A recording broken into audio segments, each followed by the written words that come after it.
আসসালামু আলাইকুম, বালা আছেন আপনারা সব? আস্তা বরাক বেলি পুরা সাগরের মাঝখানে ডুবের বর্তমানে মানুষ হাবুডুবু খাইতরা, মানুষের গড় দুয়ার পুরা গড় দুয়ার ভাঙ্গে নির্গিয়া ফ্লাডে।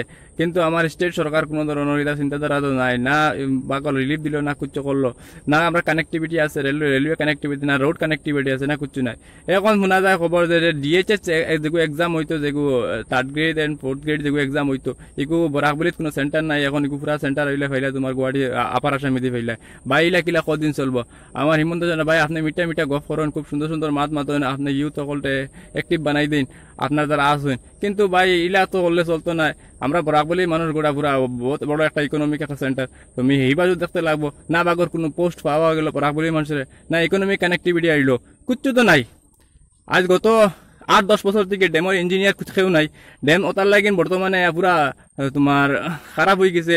ওটার লাগিন পানি জান্না করিতে পুরা ব্লক ব্লক হয়ে গেছে। আস্তা বরাক বলি গোটা পানি জান্না করিতে কিনার লাগিন গত 8-9 বছর থেকে ইঞ্জিনিয়ার না কোনো ডিপার্টমেন্টে সুন্দরভাবে কাম করে। আপনি তো মিটা মিটা গপ করো, সেই করিলি মতা করিলি মতা করেন, ইলা কদিন চলবো? ভাই আমি সিলেটিতে মাতি, আর আপনি যদি বুঝতে পারেন সিলেটিতে বুঝলে বুঝলা, না বুঝলে আমার কিছু করার নাই। হ্যাঁ, আমার মা তৈলে আমি তো আসামি কম পারি, কিন্তু আমি ট্রাই করি আসামি শিকার লাগিন।